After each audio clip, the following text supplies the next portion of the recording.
Hello, my name is Jenny Kim, and welcome to issue 19 of Trade-Offs and Triumphs. How was your week? What were your trade-offs and triumphs?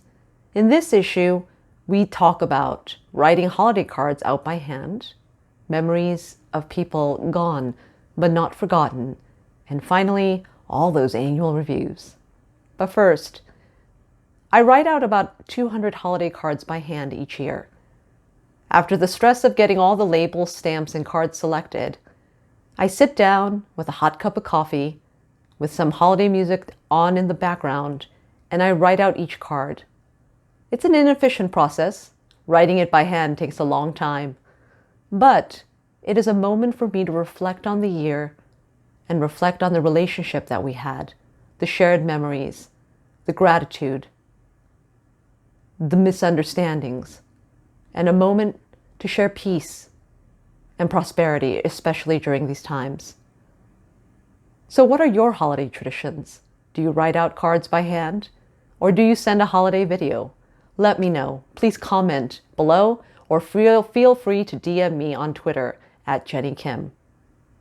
But as I write those cards, I also think about the people who are no longer with us. I still keep their labels, their names, and I write out a card each year to those who are gone, because they are gone but not forgotten. Take a moment to go on Twitter and read through Jen Vermey's beautiful Twitter thread tribute to her grandmother, and then if you have time, read through the essay tribute that she wrote to her late grandmother. It's beautiful, and it makes us remember what is special about all of us. And finally, as we write out holiday cards or send holiday videos, remember people who are no longer with us. We also are busy doing all our annual reviews. I know you think the annual review is, ah la la, people who evaluate me and tell me what's wrong with me and how I can improve next year. Well, that's what I used to think too.